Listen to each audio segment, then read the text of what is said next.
Okay, here we go. Luckily, when I bought this motor, I got a spare motor with it, just for parts, which is good. I used it to do my experimenting on, so I would tear nothing up on the first one. You know what I mean.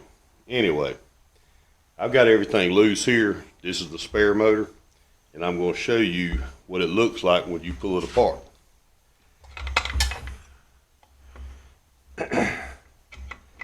And put this back in. Anyway, when you come down, it comes off like this. There it goes. There's your foot. It pops off. Now, you have the drive shaft, bottom water pump, top water pump, and your shifting rod. Well, here's the trick. The shifting rod was what kept throwing me. I couldn't get it back together. Well, this is why. This shifting rod, it comes apart like so. You've got that, which is what actually changes your gears and actuates that. You'll see what it actuates here in a second. This is a lock nut. This has an O-ring, this has an O-ring. These two O-rings are vital to keep your oil where it's supposed to and keep water where it's not supposed to.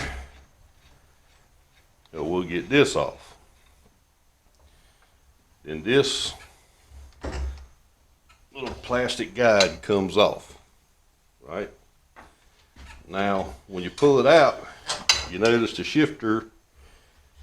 On most outboards, you pull it out just a little bit, and you pull a pin or some other type of locking mechanism to separate your shifter rod. Well, not the case here. The shifter rod comes all the way out the bottom of that foot. So here you go, bottom water pump, top water pump. Now change this like normal. I'll mark them, bottom and top.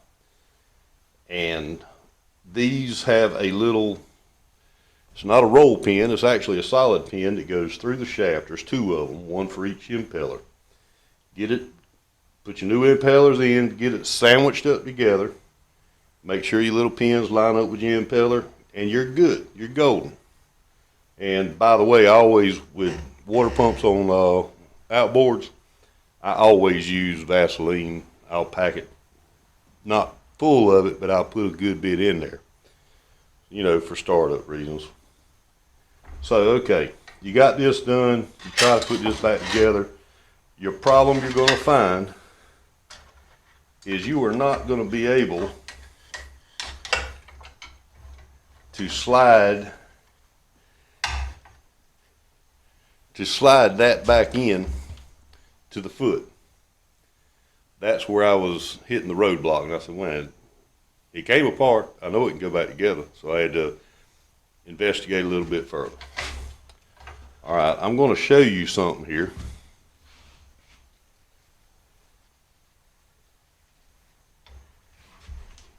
If you can possibly see on this foot, you'll see a wear pattern in the metal. When you get this thing back together, that you have to have the shifter in the all the way down position, and you got to make sure that that little spot is showing dead in the middle of this foot. And you have to clean it really good so you can see it and make sure. But that is where your shifter setting should be. If you don't have it there, it's not going to shift right. Just make sure your shifter handle's down all the way, and that little stopping point is visible through the hole that I'm fixing to show you. Now, this will screw all the way in that far. So you got to, before you do your final assembly, you got to make sure you've got it right, the right length, so it'll shift correctly. And this cut faces the shaft, and you got to make sure that it is completely sideways. It can't be cocked at an angle this way or this way. It's got to be straight. All right, so we got that much established. And I'm just gonna stick this stuff back together roughly as we go, because the actual motor's already been done and it's ready to be tested into the water barrel. All right, now move this out of the way. Throw these parts over here.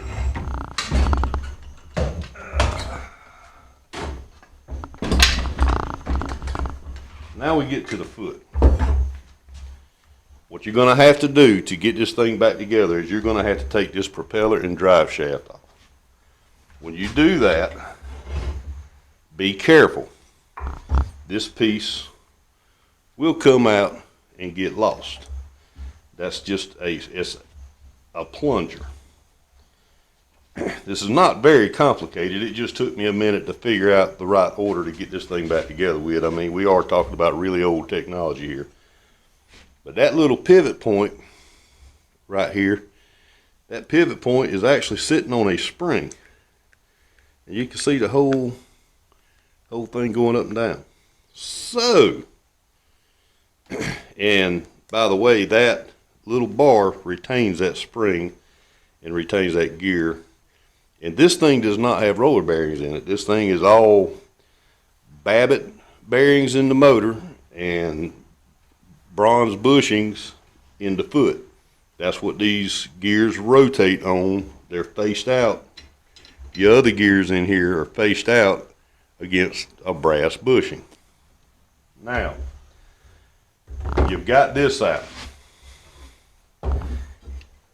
I know you won't be able to see it. I don't think. Hold on, let me grab this.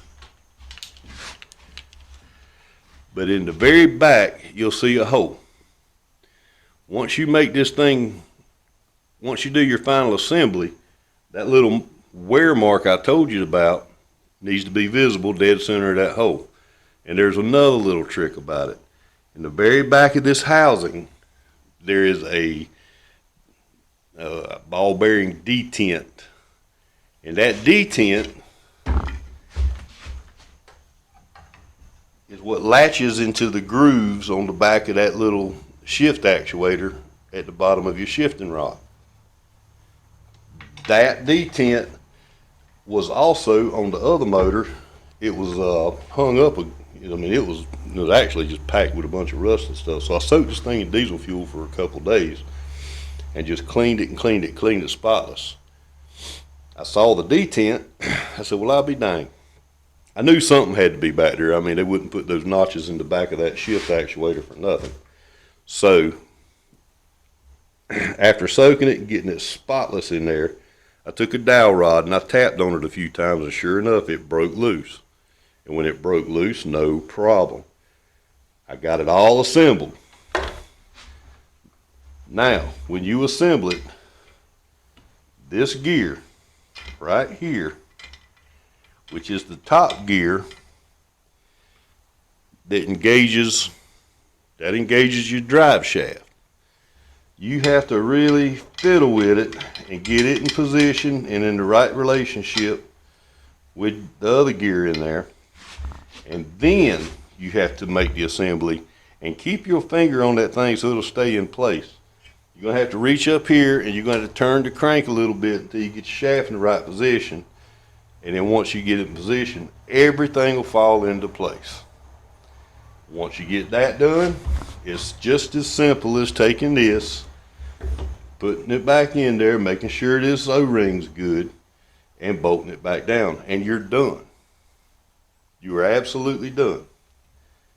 And that's the order I found that worked. If there's anybody out there that has a better way of doing it, I'd love to hear it, because like I said, I am not a master boat mechanic by any means. I am an industrial mechanic. I specialize on boilers, turbines, and paper machines. So this is a lot different animal than what my formal training goes into. With that being said, once I figured out the little quirks to it, didn't have a bit of problem, and we got it back together. Now, my next Next thing is I'm going to fill this thing up with some gear oil, and then we're going to test it in the water in the barrel first before we go out and put our lives on the line and shoot down the river. We're going to put it in the barrel and try it out, make sure she's pumping water, make sure she's shifting gears like she should, and all that good stuff. But I just wanted y'all to see that because it kind of threw me for a loop.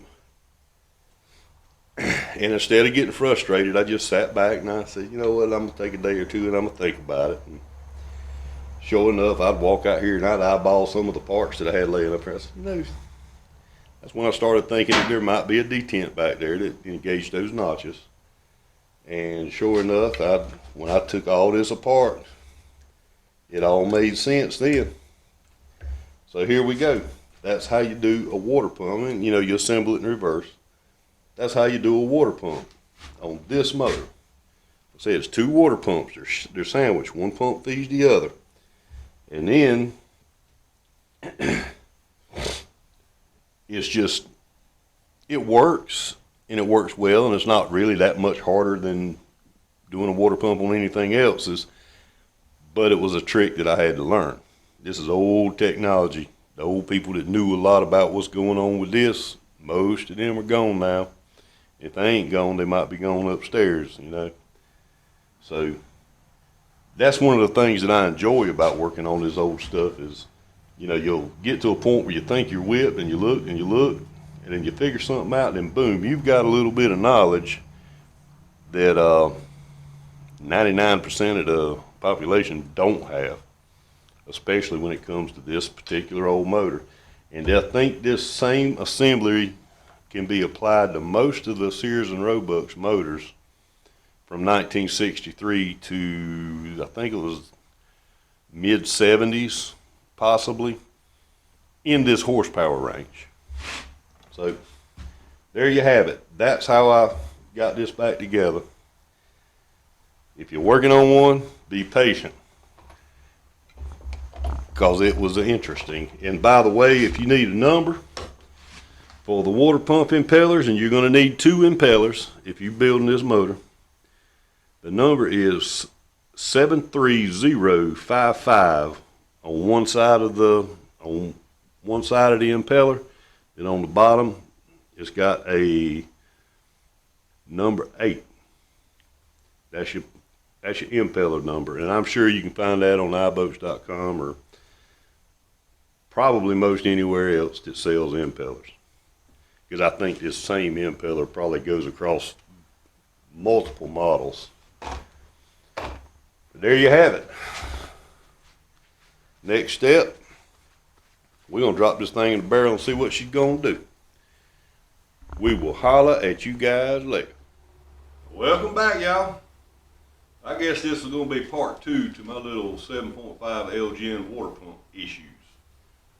It's been a while since I did a video on the motor, and I hadn't messed with it because, you know, I got my neck all broke up and had to have surgery and stuff. So here we are. I'm back up. Should go back to work this Friday. Thank God. I'm so sick of this sitting around the house. I think I've actually reached the end of the internet and the end of YouTube. But anyway, here's the problem. The old Elgin it's an old motor, and it is nowadays it's really considered obscure because you can't find any parts for it at all. I did buy 2 motors, so therefore I had 2 sets of water pump housings. Problem is, both of them are broke in the same spot, and not just broken as in a crack, broken and a couple of pieces missing. So not sure what to do. Can't find another one. And as far as fixing goes, I tried 3 things. First of all, I tried 3 different ways of prepping it. The plastic that this water pump's made up of is more like Bakelite. It's not really like plastic. It's kind of like the Bakelite that you would find on the side of a pin reel and some of the older plastic stuff. And it don't like glue. It don't like epoxy.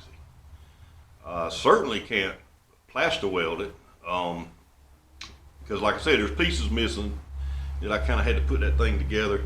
So the 3 preps that I used was, I degreased it with carburetor cleaner, tried it, didn't work.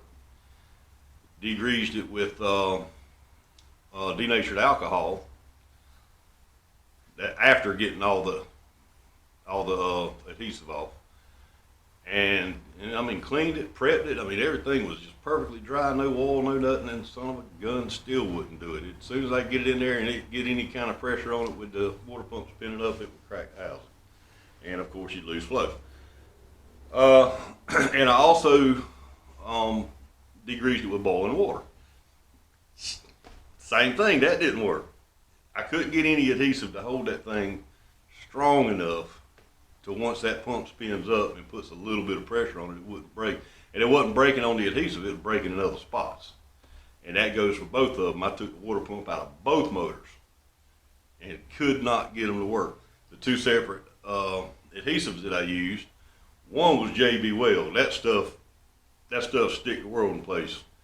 And no, it didn't work. I used JB Weld on one set of water pump shells with those 3 different types of degreasing. That did not work. I used a very slow curing marine epoxy on the other ones, and I let every one of them set up for 48 hours before I tried it. No avail. Got no water pump. Got a motor that runs good, but I got no water pump, so what am I going to do? I kind of looked all over the interweb to see if anybody had done what I had been thinking about doing, and I didn't see anything anywhere. So what I have done, I have gotten a small sprayer water pump. Well, I say gotten it, I've ordered it. It's not come in yet. I'm going to see if I can do a remote water pump mount on this thing and see if I can get coolant flowing through the head that way. First thing I'm gonna have to do is this spare motor sitting right over here that I've already got partially disassembled. I'm gonna tear the power head and all off of it. So I want to see, there's gonna be an orifice, there's gonna be at least one orifice I know that I'm gonna have to plug up. And the way I plan on doing that is threading it and putting a plug, just a little simple square plug in there, or square socket plug. Put that in there, and using air pressure, I'm gonna blow around, see where the actual flow is, and plus pulling that power head off, I might be able to actually see the actual flow. Don't know what it looks like underneath. We're gonna have to get there to see. But what we're gonna have is a old motor with an external water pump that's gonna hopefully have quick disconnects on it. It's gonna be a 12-volt pump. I've got 2 small 9.8 milliamp hour batteries that I'm gonna run in series. So they're small, lightweight, because I mean the water pump isn't gonna run all day long. Just gonna run it from, get this spot to this spot to this spot, wherever. So that's where we're at. That's what we're gonna try to do. I saw nowhere where anybody has tried this before. If they have tried it, and I'm sure somebody has, they sure didn't make a video or write anything up about it or anything like that. So let's see what we're gonna get. I think it'll work. I hope it'll work. If it does work, that'll be awesome. The big thing is, if it does work, I got to remember to cut that son of a gun off whenever I stop the boat. That's the kicker. And cut it on when I crank the boat. I'm gonna put a separate telltale to where I can see water flow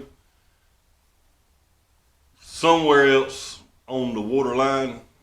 Not sure exactly how I'm gonna do that, so I won't have to get up and look all the way around the motor, because this thing is orifices, has pissers all around it. It don't piss like a modern motor. It runs out, but it don't run out hard. So I'm gonna put my own telltale in there just so I know that I got coolant flow. So without any further ado, as soon as all the parts and mess get in, and I'm missing something here. There we go. That's what I'm looking for. But without any further ado, we're gonna get all these parts together and we're gonna get a game plan. And when I do the teardown on the motor, I'll video that. I'll video the whole thing. We'll put it together and see if we get a little old outboard motor with an external water pump, electric. Talk at you later. Here we go. I took the spare motor and went ahead and tore it all the way down so I could get an idea of what I'm looking at. This is a park motor anyway, low compression, so makes a good platform for me to figure out what I need to do to get water to pump through this old girl. Well, my initial thought was use the piss hole and just back pump through that and reverse the flow, and then I'd be able to cool. Well, I was wrong. That's not going to work on this model. 100% of the cooling water runs out the exhaust. So there's no piss hole for me to go back into. I falsely assumed that some of these drain holes out here, and I'll show them to you in a minute on the actual housing, that those were piss holes, but they're not. So I've got the motor completely taken apart. This is made by McCullough. Basically, it's basically a chainsaw motor from way back in the 60s. Anyway, there we go. Well, let's knock everything down while we're at it. Okay, exhaust port right here, of course, and water comes in here. Now, there is a little bit of water intake, and there's a little bit of water that comes out through here, not much. Not sure why that's there, unless it's to prevent overpressure of the system. I'm not sure. I just don't know. But you do have some water that flows back through these two little holes, and it is not very much at all. So what I'm going to have to do, instead of tapping into the piss hole, which this motor doesn't have it, I'm going to have to pump water directly here. I'm going to have to go straight in through the factory entrance. Well, the way I'm thinking about doing that is using the water line that runs from the intake here down to the pump, shortening it up using Festo fittings. Now it's all stainless Festo, not the Festos with the plastic insert. I'm talking about all stainless. So that poses a problem in itself, because once I shorten that water tube, then there's nothing to hold the tube up, because it's not going to be pushed up in with the water pump. So what I'm going to have to do, hold on just a second, somebody's dinging me. I'm going to have to come in here, this is the leg, and build a bracket of some type that'll hold that water tube steady. Won't let it come out. Then I'm going to use all stainless Festo fittings, run it from the end of the water tube, and I'm going to go into either stainless or I'm going to go into copper. I'm not sure yet. I got to see what I can get my hands on. And I'm lucky a little bit, because on the side of this leg, right here, there you go, now you can see it. On the side of this leg, there's a fitting that had used the secondary water pump on this thing was used to bail water out the boat with, and this had a nipple on it. You're supposed to plug a hose into, drop it in the boat, you're supposed to bail the boat out. Oh well. None of the water pump stuff works. All of it's broke, and I cannot get it to be fixed. So, build a bracket in here, down here at the bottom, to hold the water line steady so it won't slip back out of the intake on the motor. Then match up some Festo fittings and some copper tubing or some stainless tubing, whichever way I can go. Go back down through here, come out here with a nipple. Well, properly with a barb. Now from here to the water pump, and I'm going to have to do some, once I get to that point, I'm going to have to figure out how to set the intake up for the electric water pump. Now there's a couple things about this that's going to be really different. One, I'm going to always have to have a fully charged battery. Luckily, I got a couple of small 12-volt batteries that I'm going to run in sequence. and hopefully that'll be enough. Because I mean, this thing isn't going to run solid all day long. It's just going to run while the motor's running. And then that's another kicker. I'm going to have to remember, when I crank this motor up, I got to have the water pump running. And I got to keep an eye on the water pump and the battery charge. You know, make sure it ain't dying out on me. So we've got this part figured out from here to here. Now when we get from here to the boat, we'll do something different. We'll figure out what we need to do. But that's where I stand right now. I can't just backfeed it. I don't even know if that would really, I know it wouldn't work on any new motors because of thermostats. I'm not 100% sure that it would work on older motors. I don't know if that flow direction would have an issue with the exhaust water cooling, whether it might somehow draw water back up into the cylinder heads. I'm not sure, don't know, or come in through the exhaust ports rather. So this is going to be new. I have never seen anyone do this. I looked all over the internet, couldn't find anything on it. I even called the old man down the road, who's a Evinrude specialist and has been. I think he turned a wrench on the first Evinrude that was ever made, serial number 1, and he said he had never in his life heard of somebody doing this. He also can't help me a lick with finding parts for this. He looked for about 2 weeks to try to find some water pump parts and stuff, and he couldn't do it.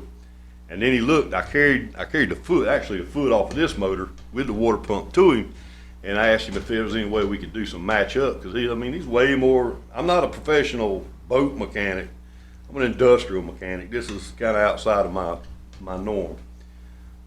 But I carried that stuff to him, and he said he couldn't find anything that would match up where everything would line up. So, in hopes of keeping this old motor running, this is where we're going to go. I have a feeling this video is going to be long, but we'll see. It ought to be interesting. I might can patent this, get rich, hang out with Donald Trump and all them rich people and stuff. Well, when I get the parts together, I'll holler back at y'all. Okay, here we go.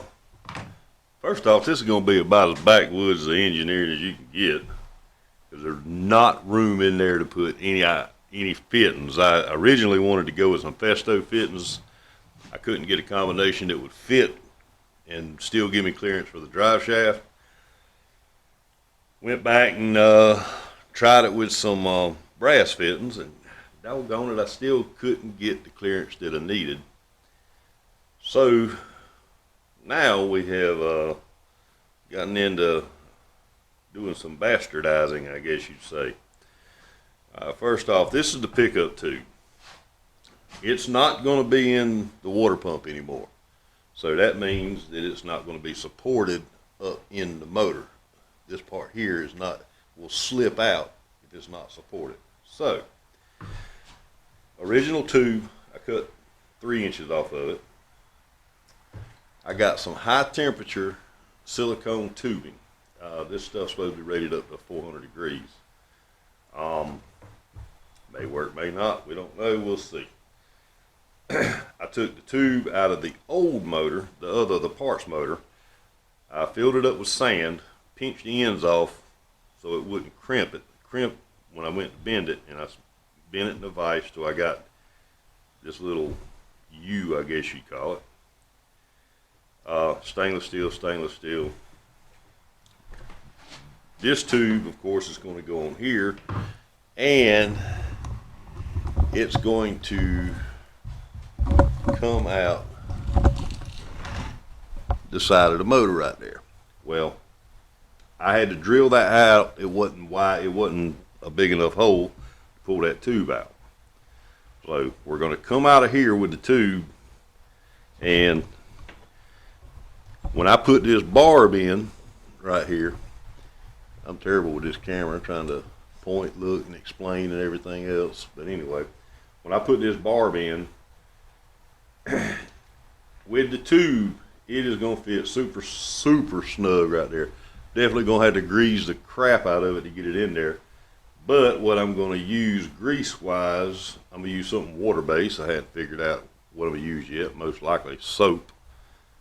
and it'll be stuck in there pretty good. You won't be able to move it once I get it in there.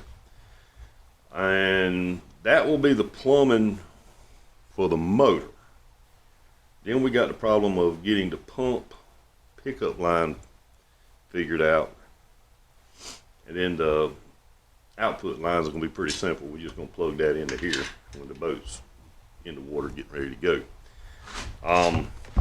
In order to keep this from slipping out, I've got some of these wire clips, straps, whatever you want to call it. These are going to go around here, one on this side here like that. There's going to be another one. I'm gonna move this pipe clamp out, or this hose clamp out just a little bit, and I'm gonna have two on here. That way, it will have this hose clamp that will prevent the whole thing from just slipping out the bottom of the motor. I hope. We'll see. But that's where I'm going so far. If I make any changes, I'll update it. I'm not going to bore y'all with putting all this stuff together. I don't think y'all want to hear me cuss or nothing really bad, like I sometimes tend to do. But we're going to get this thing slapped together, and I'm going to make sure I got all the clearances right. And since I got the foot off, I'm going to make an adjustment on the shifter rod here, because it was just a little bit short and it was trying to throw itself back out of reverse.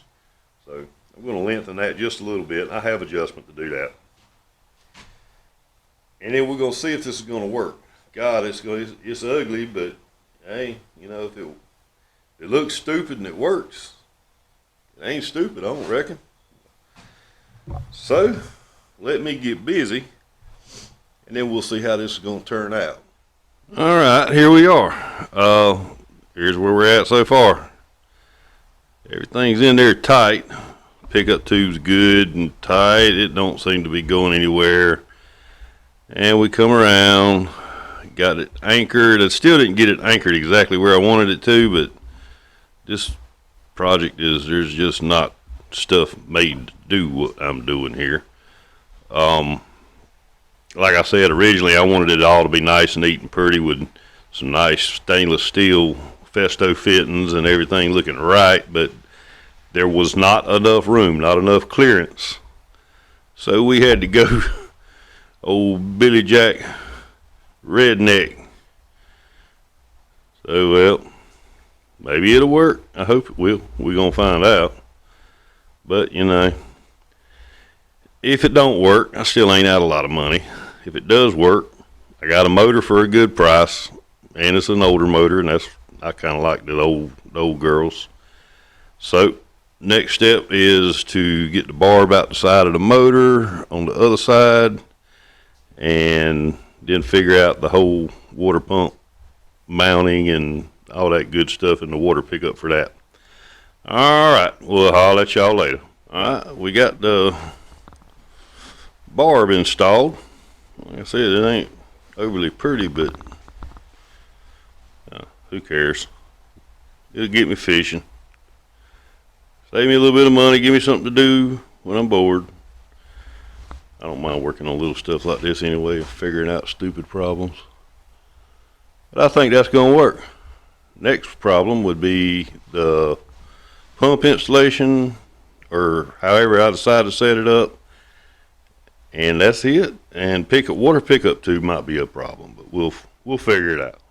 It's been a couple of months.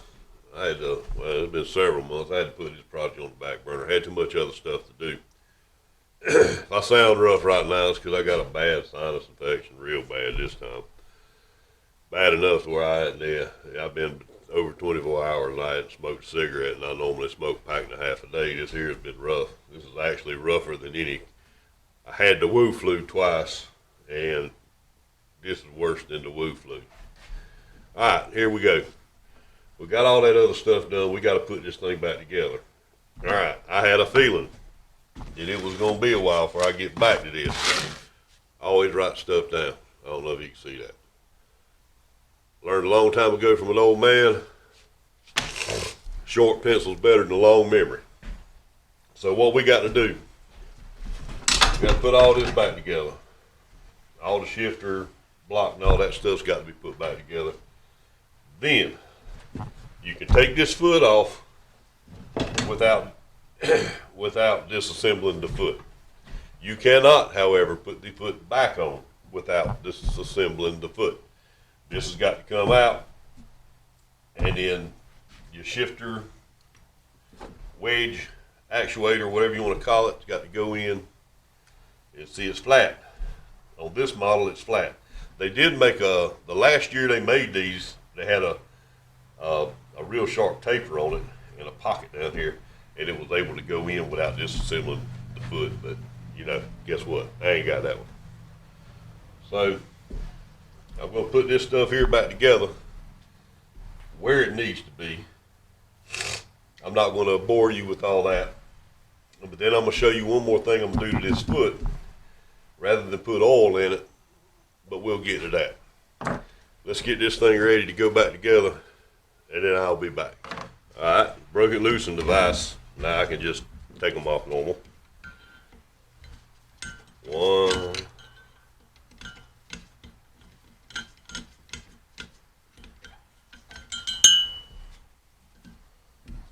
Come on, man. One.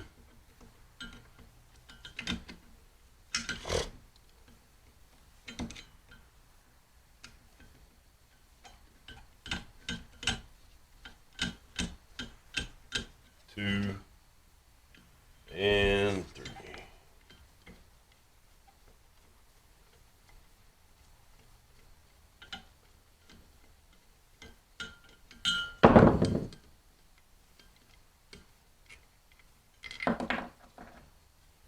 One.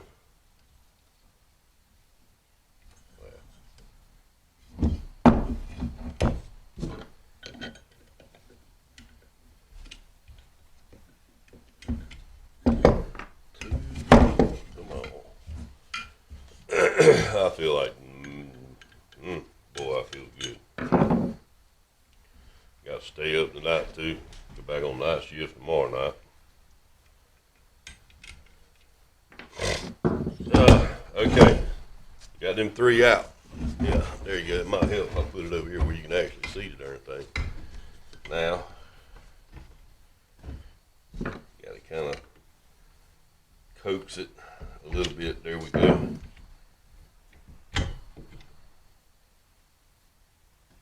Ta-da!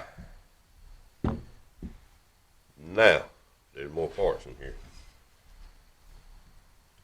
Where's my magnet? There's my magnet. There's the top gear. Spur gear there. That's got to come out, and this gear's got to come out.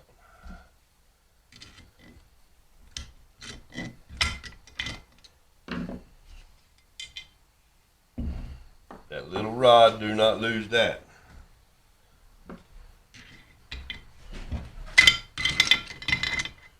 That gear's got to come out. This gear goes straight in.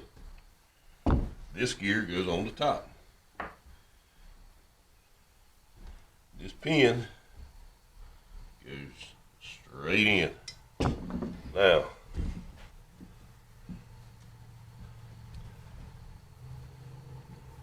that pin goes in a certain direction, because this is what actuates your shift. So this pin, when you put it back in, it goes that way. And look, there's a spring in there. Be careful not to lose that spring keeper right there. Okay? Now, I'm going to clean this up, and we'll move on along.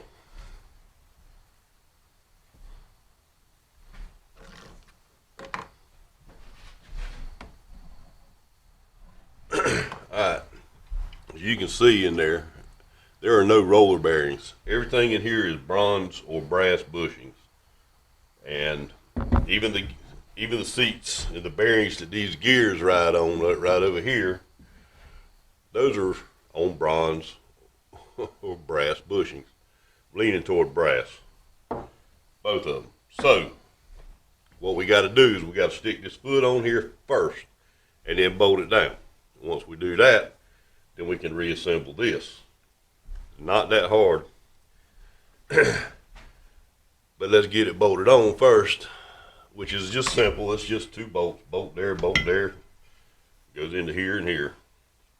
One bolt's longer. The bolt on the back side is longer than the one on the front. So we're gonna bolt this up, and then we're gonna put the foot back together.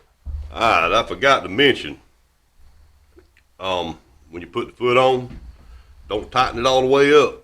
You got to give yourself a play to pull this out just a little bit, because you got to have that drive shaft sitting back far enough to where you can slip this gear by it. Now, everything in there is brass. You have no roller bearings.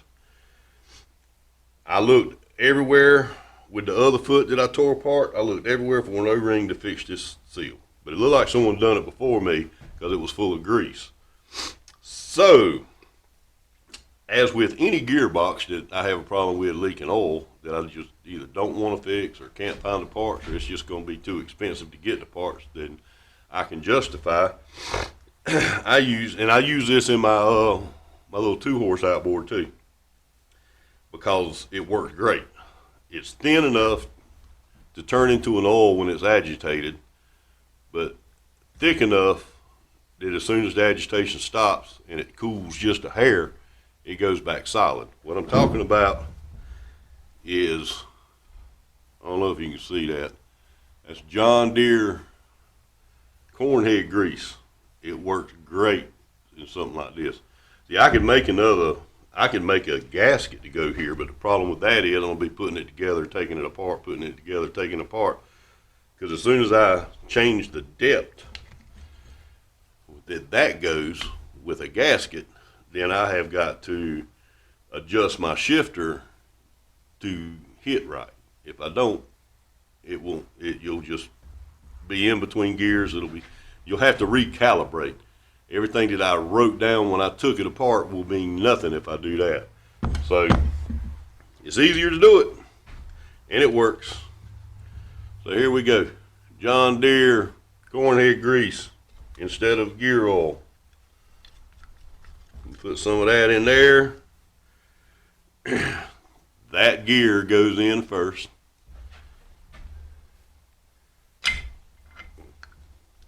There we go. Now,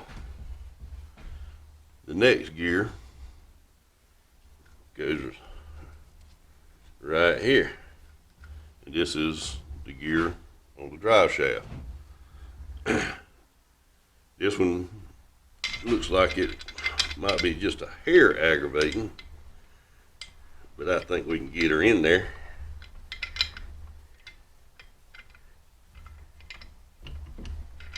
And like I said, we just loosened up,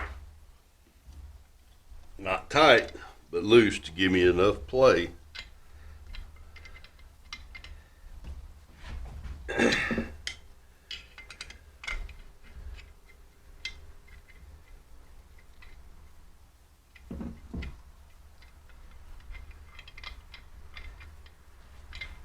And now she won't be aggravating.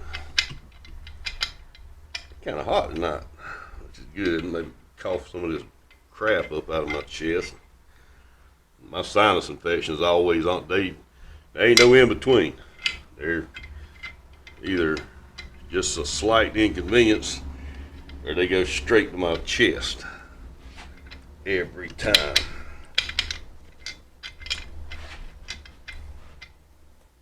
My hands are covered with grease.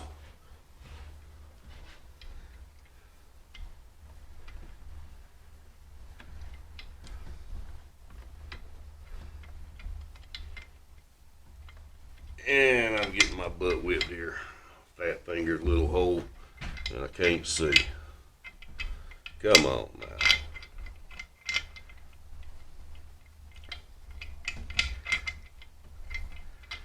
I'm gonna put you guys on pause so I can move the camera out of the way so I can get my head around there so I can see. There we go. Well, that helped out a little bit. Moved the camera back screws out just a little bit more so I could pull the foot out just a little bit more. Gave me enough clearance. Dropped it in. I don't know if you can see that turning, but that's right as rain, like it should be. Now, let's finish putting this foot together so I can go home, go inside and get my butt to bed. I feel terrible. The hell with staying up late.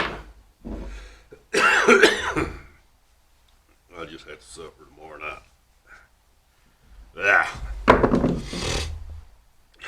Life of a working man. But I wouldn't take anything else. Get us a good glob of this good stuff. Make sure everything in here is covered. Make sure there is enough to where no parts will be dry. And this son of a gun will do the trick. I mean, it's plain and simple. Now, all we do is drop this back in, make sure we don't, where are we at? There we go. Make sure we don't lose that. Make sure that key doesn't come out. It retains that spring. That's how it shifts. You might have to manipulate the shifter a little bit. And I think we're about right.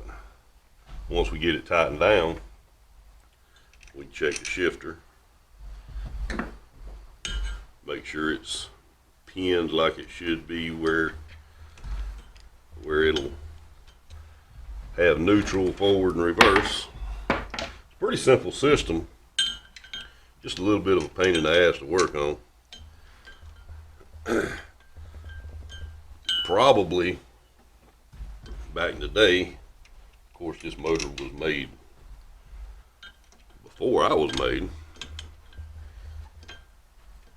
So I'm sure there's a value of the dollar conversion somewhere, but I'm willing to bet that back in the day buying parts for this thing, even when adjusted for inflation, was probably a lot cheaper than this new stuff. I know it. I busted the foot on a 25 Johnson one time. Woo! That costed me some money. That was about 2,100 pounds. What the hell am I at? I'm England? No. That was about $2,100.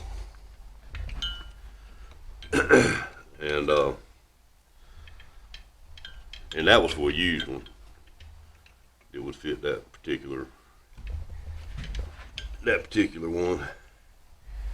Now, all right, I got it snug down with that before I tighten everything up. I'm gonna throw this shifter in reverse. Yep, it locks. Put it back neutral. I can get my hands over here. Neutral. And put it in drive.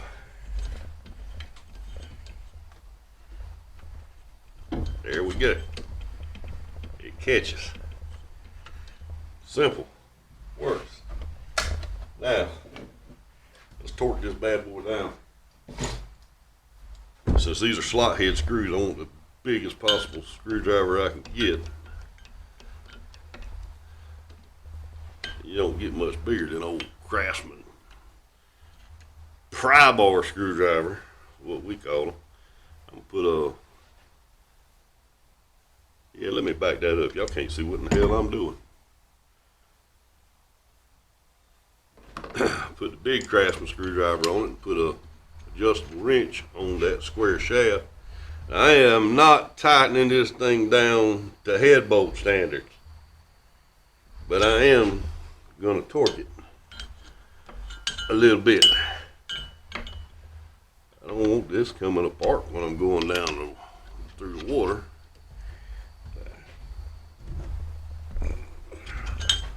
That's good.